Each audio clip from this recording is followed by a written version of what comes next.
Need to set a timer. There we go. Reconnecting. Let's see what this thing's going to do. I'm going to give it a few minutes for somebody to pop in if you are watching this on the replay. Obviously, big sponsor, Prep Stock. Well, it's not really a sponsor. It's what we are. It's who we are. Prepstock.net. Make sure you guys go there, check that out. And Nebo, North Carolina, 12-13 October. Lots of free giveaways, great instruction, great lecturing, great function, great camping. Everything is great about it.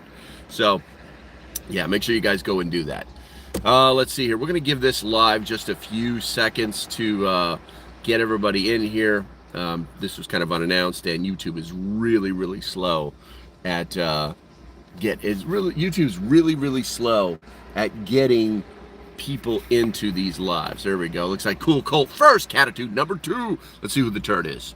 Who's the turd? Rosie, the turd. Good morning. Good morning, my friends. I'm going to give it a few minutes for a few more people to pop in here. Make sure you guys hit that thumbs up button so that the algorithm knows that we're not playing games. That's a receipt. Nope, don't need that. That's trash. Let's see here. I'm doing my thing that I normally do on Mondays. I'm doing it on Tuesdays. We're going to see how that works out. So that's why you'll get this weird live stream popping in here.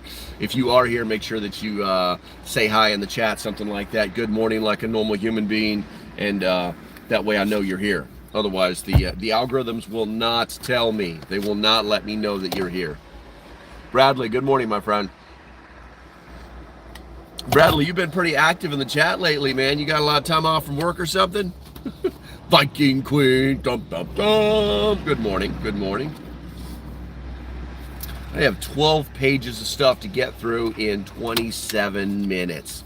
It's gonna be a little insane in the membrane.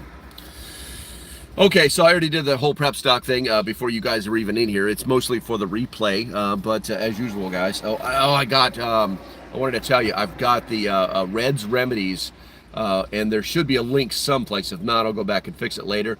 Red's Remedies sent off, or all of their giveaways for being a sponsor are, they've showed up. They showed up yesterday, and she actually put them in gift bags.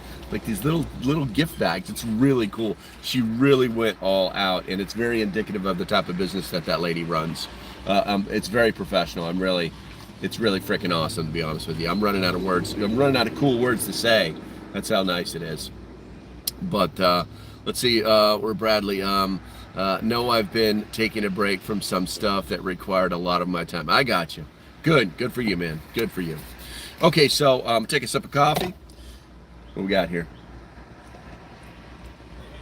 Yeah, pretty good. What's up? Mind if I give you a business card? Yeah, sure. I do trash removal, hauling, and all that good stuff. You will be useful. Yeah. All right. Thank you. Thank you. See how nice I am. Let's see here. Matter of fact, shit, no, I can't. Wow, that guy's he's got a little bit of everybody. Shameless promotion. Where are we at here? Shameless promotion. There you go, guys. Shameless promotion. A little bit of hauling, a little bit of everything. There we go. Okay. When he comes back, I'm going to tell him, if I remember. Okay, so let's see here. Big Cheesy, Israel or Palestine? I don't do politics anymore. I don't do politics anymore, bro. So if that's why you're here, then you please swipe left. This is about preparedness because, talking about that is kind of ridiculous. Hey, I want to let you know, I just put you on my live stream. I appreciate it. Yeah, take it easy. Let's see here. That's a great way to get them to move on. Like it, gotcha. Yeah, and it's not personal, guys. You guys know I regurgitated the news for a long time. And, this just comes down to we need to get back to basics. Listen, it's like if you know something, you know what I'm saying? If you know something to be fact, there's no changing that. And regurgitating the same talking points over and over and over it's nothing. That's why I honestly think that there's going to be a lot of these YouTubers that people are going to start falling away from them because that's all they do. That's all they do. They're putting almost no effort into this particular space. The ones that actually are putting out or doing the work, that are real people, you know, like Bear. You know, Bear reads the news, but Bear is mostly almost all his personal opinion, and he's a smart guy too. I listen to him. I mean, I'm not taking orders or anything, but I listen to the guy. But you know, all these other guys that are just regurgitating, you know, the news and then giving you their opinion based on all their 27 years working at the Shake Shack. Yeah, I'm done listening to those guys. I'm done talking about that kind of stuff. So, also, by the way, guys, my eyeballs are freaking out a little bit. I don't have my glasses with me today, and the chat is really hard to see. So I'll be coming back to that as I can. All right, guys. Once again, I've got 12 pages of stuff to get through. 23 minutes. It's gonna be a race. Rose says here it gets frustrating as well. Sorry, I'm an Timothy. Assalamu alaikum, brother. It's that easy. Everybody is welcome here as long as you're here for preparedness. All right, so alternate energy sources. And because I have to do this so quickly, I'm probably going to be doing a lot of reading. If you want to just jump off now, I completely understand. Maybe watch it later, but whatever. All right, so in preparedness and emergency situations, having reliable energy sources is crucial. You know, you have to have alternate energy sources that are suitable for your particular situation, okay? And we're going to blow through some of these because I only really want to talk about two major sources that are going to give you the longevity that you need as a prepper, okay? Where are we at here? One, fuel. Let's blow through these. You've got the fuel-based generators, okay? Propane gas generators, propane generators that run on propane, and are a more suitable fuel for storage as well. Think about that if you're going to buy a generator. Is it dual source? Can it run on propane? Can you actually plug the cans into it? I can't stay for long. Have a conference call, but like to leave a comment. Oh, I appreciate you, bro. Thank you. Hey, Twin Arrow Survival. I haven't seen you in like forever. Thank you for showing up, man. Let's see here. And also gas and diesel generators. They're traditional generators that use liquid fluids but require careful fuel management. Otherwise, those things will just eat your fuel up. You guys, if you know what I'm talking about, you know what I'm talking about. Some of these people, they buy a generator from, like, you know, the local yard sale, and this guy's, oh, runs great, and you fire it up, and it runs great, and then half an hour later the gas is gone because it's burning through that gas. The carburetor hadn't been tuned. There's all sorts of variables that, you know, that are problems with gas generators. But I myself own a good-sized gas generator, so I'm not talking down to them. I'm simply, we're going to fire through these basic ones that we know the most about, and some that we don't. So the next one is biomass energy. So biomass stoves convert organic material, wood, plant materials into heat or electricity. You see a lot of this where it's called biomass fuel for running engines. You can actually, basically, the smoke from the fire that's created in your little kiln is hot enough to be explosive, and then you get it filtered into an engine properly, and it runs the engine. And also biogas systems, which produce gas from organic waste, which can be used for cooking or electric generation. Mostly for cooking.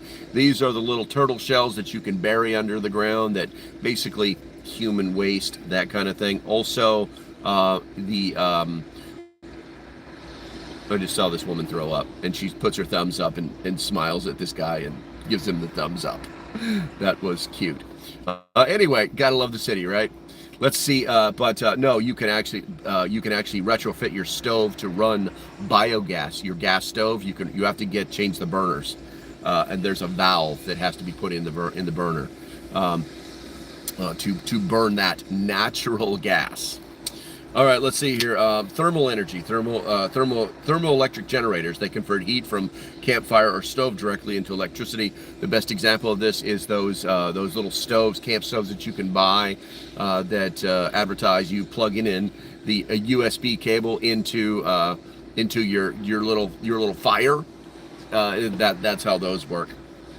Kinetic energy, pedal power generators. They generate electricity through pedals, such as bike generators. Every prepper on the planet has seen these. Human powered devices include pedal or hand crank radios and flashlights. So we know what this stuff is. We know what that stuff is. Where are we at here? Flywheel energy storage. This is a flywheel system. Store energy in a rotating mass and release it as needed. I don't know squat about it. It just came up in the possibilities when I started looking for energy. Maybe somebody else knows something about it they can put in the chat.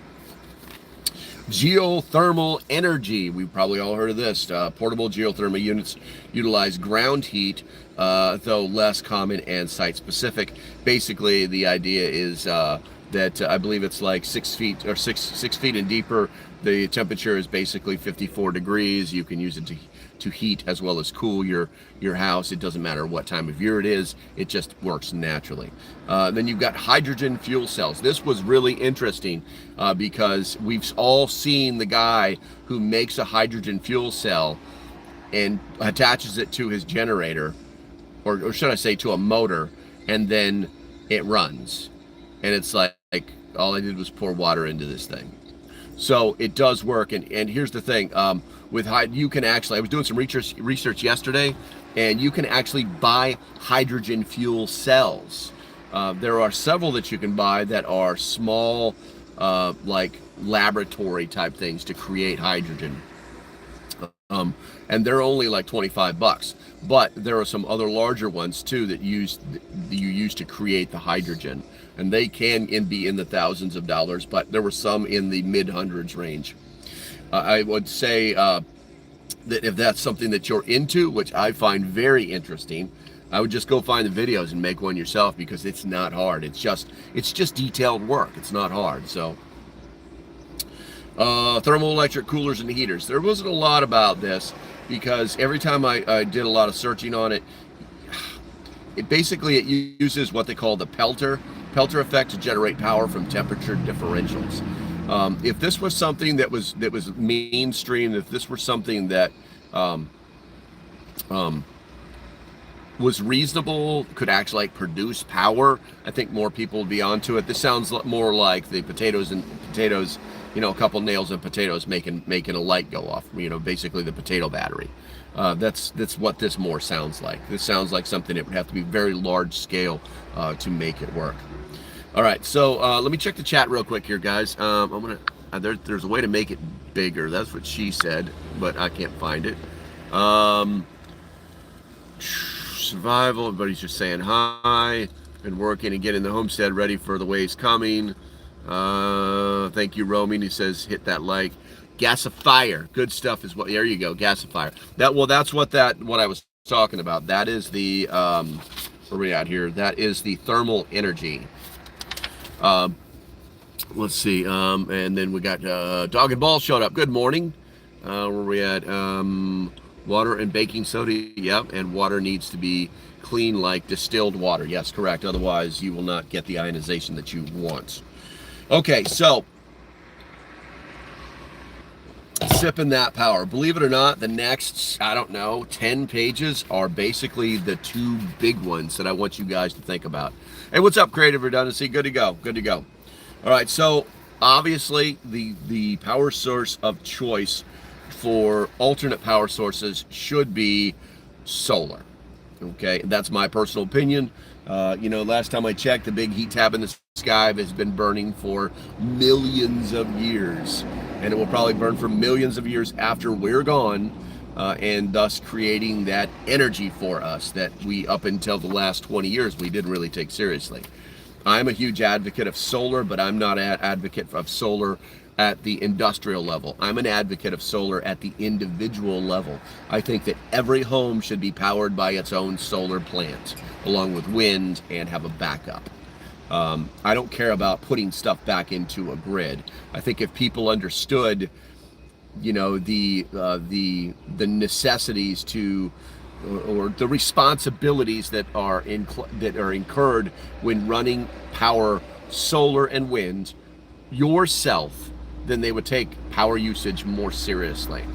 What's up, Lazy? What is I can't read this, man. Laszlo Petrick. Good morning, LPO and Prepper Fam. Good morning, Laszlo. Good morning. And Beecher showed up. Good to see you. West Virginia Pappy. So, all right, so on the solar, guys, on the solar, reliability and renewability are the key things about solar power. All right. It's going to offer you a constant power supply. A solar power provides a reliable source of energy as long as there is sunlight, making it particularly advantageous for long-term preparedness scenarios. Renewable sources, unlike fossil fuels, solar energy is inexhaustible, like I was just saying. That's the big word for the heat tab in the skies, worked for 10 million years. And available virtually everywhere, reducing dependency on finite resources or supply chains. All 100% true. And obviously there's going to be some negatives to it, which we'll go over, but for the most part, solar's pretty positive. Whenever I go camping, I've got my 2 Jackeries, and while I'm using one, I'm charging the other. And the new stuff actually has charge through capability, so you could literally be using your portable power system, and and be charging it at the same time. And as long as your flow through rate is not higher than your charge rate, it's going to charge right up, no problem. What do we got here? Just a fig Newton of your imagination. I got you. What's up, Bear? What do we got? Bretta Vandy. Good to see you. Make sure you hit that subscribe button. I don't recognize you. All right, let's see here. And also, guys, if you haven't hit that thumbs up button, please do. There's 8 thumbs up on my side and 17 people watching. It would be great if we can make that number match. It would be great. All right, so we talked about constant power supply and renewable resource. Now let's talk about the versatility of applications. Solar panels. They're useful for setting up stationary or semi-permanent systems to power homes, campsites, or shelters. Also, portable solar chargers, ideal for charging small devices like phones, radios, and lights during emergency evacuations or in remote areas. And then obviously you've got your solar powered generators. They can store energy in batteries for use during cloudy days or nighttime, providing a versatile backup power source. And we're going to talk about battery storage as well, so don't let that throw you off. What do we got here? Look at Ian showed up. Good to see. What's up? I'm here. I know I'm late, but I got it. But I got a note. Nice. You got notified. All right. So also with the solar power, there's something that low operating costs. With minimum maintenance, solar systems generally require little maintenance to compare to other power sources, and they don't incur ongoing fuel costs. Durr. Rob, what's up, bro? I'm sorry, Bob. Good to see you, Bob. Let's see here. And then also they are cost effective over time. While the initial setup can be expensive, the long-term savings on fuel and low maintenance costs make solar power a cost-effective solution for preparedness. I honestly think that more people would get into solar if they could afford the entry fee. But the thing is, you can buy things, you can piecemeal it and then wire it together. You could literally have a system up and running for less than probably $500, okay? But that would require you to do a lot of things that you probably don't want to do up front, because you're going to want to go bigger, So some of those components can be quite expensive, and the batteries are still expensive, even though we've got the whole lithium ion, everything is lithium now, which is great, which is really, really great for this type of application. But the entry fee can be a little bit expensive, but once you get it up and running, man, add into it, it's awesome. It can be awesome. All right, so then we've got ease of deployment and scalability. Portable options. Many solar devices are lightweight and easy to deploy, making them suitable for quick setup in emergencies. Also, some scalable solutions. Systems can be scaled up or down depending on your energy needs, for small portable chargers to large solar arrays and battery systems for powering more significant appliances or shelters. Also, environmental and health benefits. It's clean energy. Solar power produces no emissions during operations, continuing to a healthier environment by reducing populations. Please, nothing in the chat about the kids, the babies in Uganda who are digging lithium up with their bare hands, because 90% of that is total trash. All right, let's see here. Safe storage. Solar energy storage items like batteries are safe to store compared to flammable fuels, and they reduce the risk of carbon monoxide poisoning associated with fuel-based generators. Let me tell you what, guys, one thing that I have noticed about my Jackeries, and this is not a promotion. Yeah, I am an affiliate, but who cares? I'm not promoting them today. I've noticed with my Jackeries, I can charge those suckers up and put them on the shelf for like 6, 8, 9 months. When I hit the button to see what their battery status is, 100%. It's pretty freaking awesome. Where are we at here? And then some additional considerations, obviously weather dependency. Solar power generate is dependent on sunlight, so it may be less effective during prolonged cloud or rainy periods. Integrating with other power sources or using battery storage can mitigate this limitation. And the initial investment, while long-term costs are low, initial setup for solar systems, especially large ones, can be high. However, advancements in the technology and incentives can help offset these costs. I love my jacker. I love my jacker. Jackery, bro. That sounds dirty. Jackeries. I got you, man. Let's see. So, like I said, the initial investment can be a little expensive. By the way, if you guys didn't know this, yesterday I saw Jackery 290 for $199. Now, guys, if you don't know anything, if you don't know anything at all about solar, portable solar, or portable powers, say a Jackery, okay? That's kind of the brand name. Man, the wind has got my hair going everywhere. The simple rule is to know whether you're getting a deal or not is it's about $1 per it's MAH. Somebody put what MAH means in the chat. and they're all freaking milliamp hours. There you go. And they're all numbered. So for instance, a 290 is rated at 290. It's closer to 260, but 290 milliamp hours. Okay. Basically, if somebody's selling you a 290 for $199, go buy it. People are like, I want something bigger. Yeah, dynamite. Go get something. Go get something bigger then. But use that as your framework to find out if you're getting a good deal or not. Also, there's a company out there called Pekron. They're doing lots and lots and lots of sales. I used to be an affiliate for the company. I sold a handful of them to some really good people, and then Pekron just kind of, I'm not a fan anymore. I'm just not a fan anymore. And I could be selling their stuff all day long, but I would just feel bad because when they started, they were great. They were a great company, and now they're not so great. Okay, so I've got 6.5 minutes to get through wind power. We're not going to get to battery storage. I can tell you already. Wind power. So if you're going to set up a system, get wind as your backup because the wind blows, whether it's rain or snow or sleet of dead or night or day or sunny or hot or cold or wet, the wind still blows. So that means at night you could be topping off your batteries, and then during the day as you're using your batteries, you wouldn't be able to use the solar charging for your station. Okay. So whatever it is, from large to small, get wind power built into that system.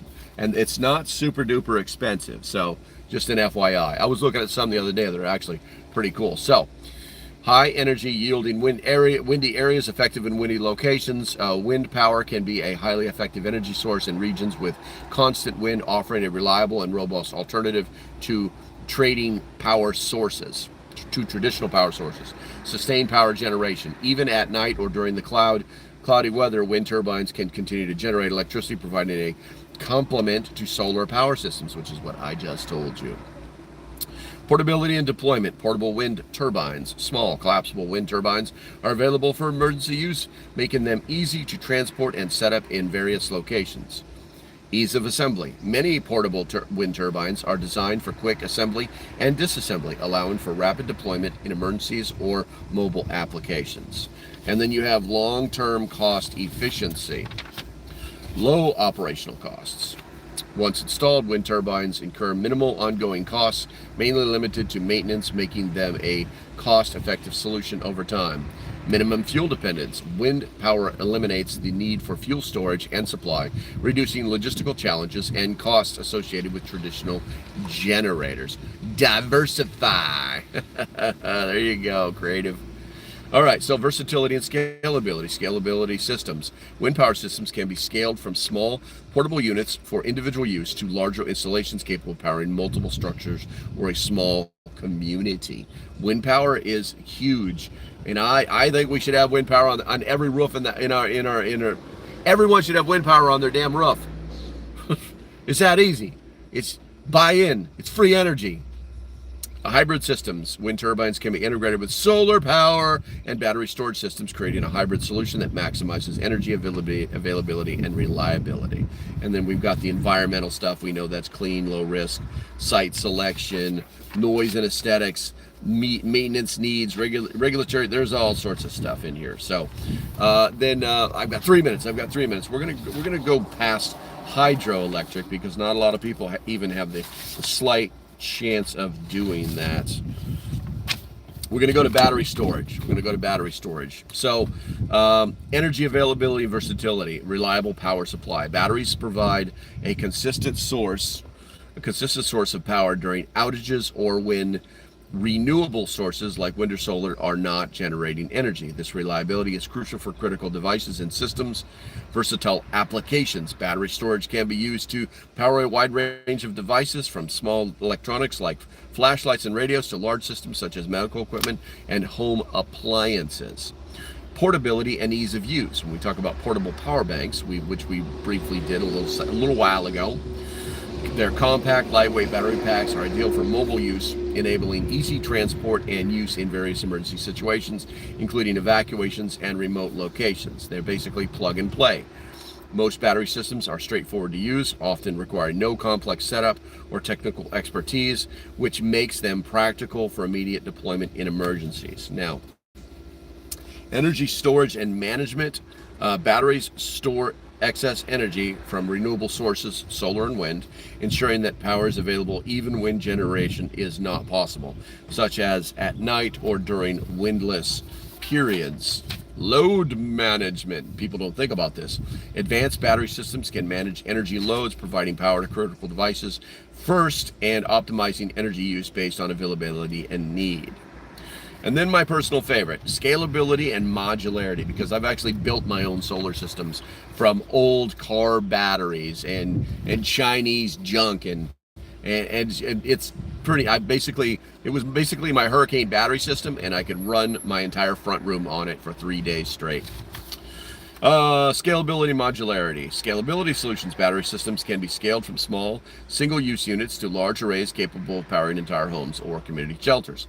This flexibility allows for tailored solutions based on specific needs and scenarios.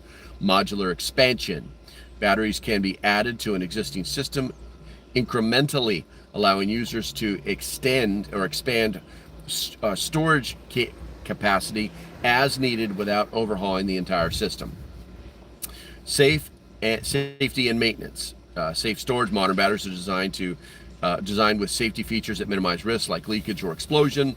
Low maintenance. Unlike generators, batteries require minimal maintenance, often limited to periodic checks and recharging. Most of they're all lithium and sealed now, so it doesn't matter.